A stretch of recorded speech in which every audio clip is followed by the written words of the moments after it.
Jadi seperti yang kita ketahui bahwa Borobudur ini merupakan warisan dunia yang ditetapkan oleh UNESCO. Selanjutnya, tahun 2011 keluarlah PP terkait dengan pembangunan kawasan pariwisata nasional di seluruh Indonesia.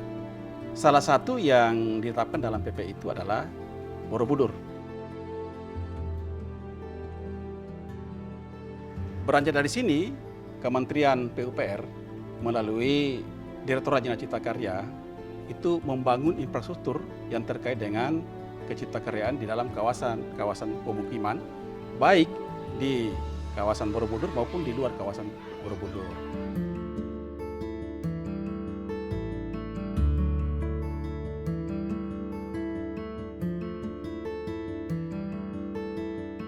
Direktorat Cipta Karya mengembangkan 10 desa pendukung karena 10 desa ini betul-betul ada di sekeliling Candi Borobudur ya sebagai poin senternya.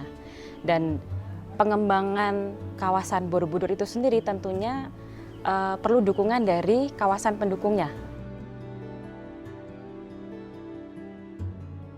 Kita bicara wilayah, kita tidak bisa bicara hanya kawasan-kawasan tertentu saja. Tapi secara holistik, kita menangani semua wilayah. Program kami di sini terdiri dari 10 desa.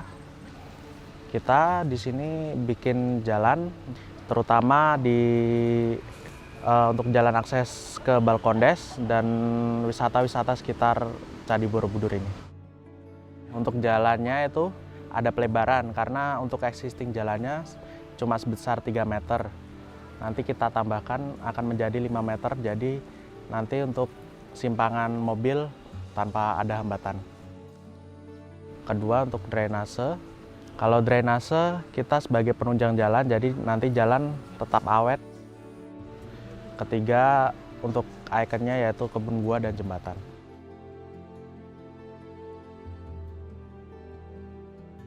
Ada 3 sektor yang kami tangani di dalam kawasan Borobudur itu. Yang pertama adalah bidang drainase, di mana drainase ini kita membangun untuk menyelesaikan persoalan-persoalan genangan yang ada di kawasan perumahan masyarakat.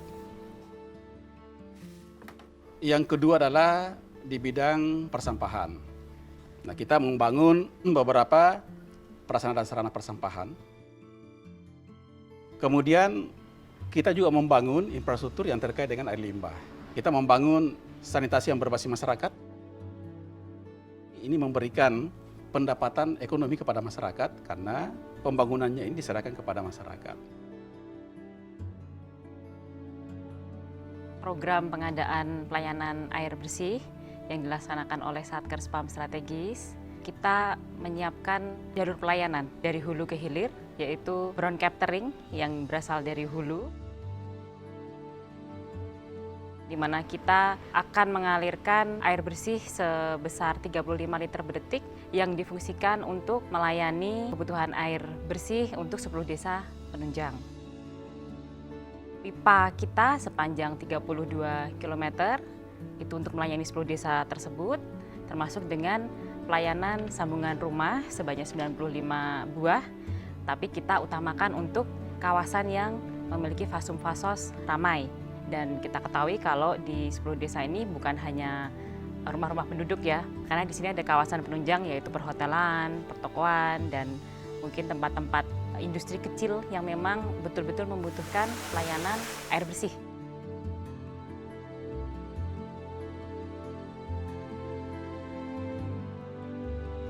Kami melaksanakan pekerjaan penataan kawasan wisata Puntuk Setumbu, di mana Puntuk Setumbu ini terkenal dengan brandednya yaitu menikmati Borobudur dari sisi yang lain.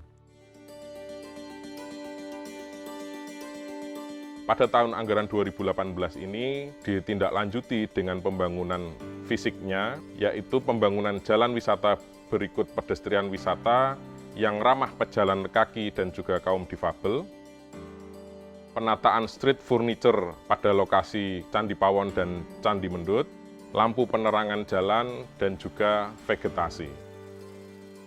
Harapannya dengan pembangunan ini dapat meningkatkan kunjungan wisata, baik itu wisatawan domestik maupun mancanegara, sehingga dapat mencapai target yang ditentukan oleh pemerintah, serta berdampak positif pada peningkatan ekonomi lokal masyarakat sekitar.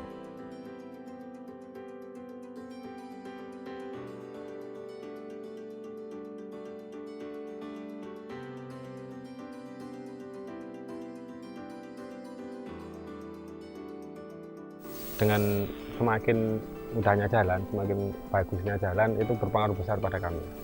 Efek yang kami rasakan adalah bisa masuknya akses-akses besar ke kami, karena dengan kualitas dan kapasitas jalan yang besar, itu jelas sangat berpengaruh, apalagi buat pelaku wisata seperti kami. Cukup meningkat, cukup luar biasa ya, terutama kebersihan, kerapian. Fasilitas lain ya semuanya bagus, menarik. Dan kebetulan sekarang kan jalannya lebih mudah ya, lebih bagus sekarang jalannya di aspal. Karena kita melewati beberapa tempat yang cukup bagus ya, terutama tempat-tempat persawahan ya, perkampungan. Ya, waktu dulu belum ada saluran gini, air kemana-mana, nggak ada saluran. Sekarang alhamdulillah ada saluran yang bagus. Warga di Borobudur semuanya senang sekali karena ada bangunan yang seperti itu, apalagi sekarang ada bangunan yang jembatan megah mewah itu seperti itu. Dulunya memang jembatan belum ada, itu cuma sabrang, itu nyebrang kali tiap harinya.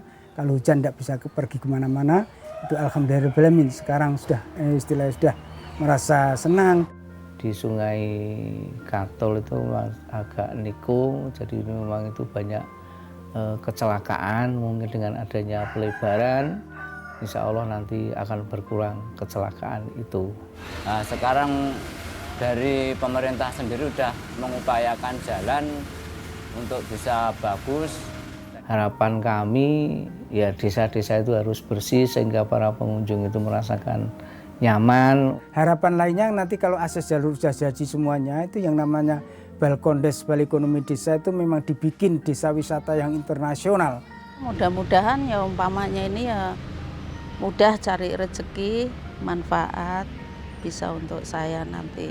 Nanti akan jadi rame, dengan adanya jalan itu rame, insya Allah masyarakat akan menikmati keramaian yang ada di situ. Kehadiran dari Kementerian PUPR melalui Direktorat Jenderal Cipta Karya ini melalui proyek pengembangan lingkungan, penyihatan lingkungan, penyediaan air bersih, termasuk juga dengan penataan lingkungan di Borobudur ini sangat membantu percepatan perkembangan pariwisata, terutama desa wisata yang ada di Borobudur ini. Kami ucapkan terima kasih yang tiada terhingga kepada Bapak Menteri PUPR dan Bapak Direktur Jenderal Cipta Karya. Mudah-mudahan ini akan semakin memacu dan memicu semangat dan motivasi kami dari masyarakat Borobudur untuk terus gumregah, untuk terus semangat membangun kawasan pariwisata dunia di Borobudur ini.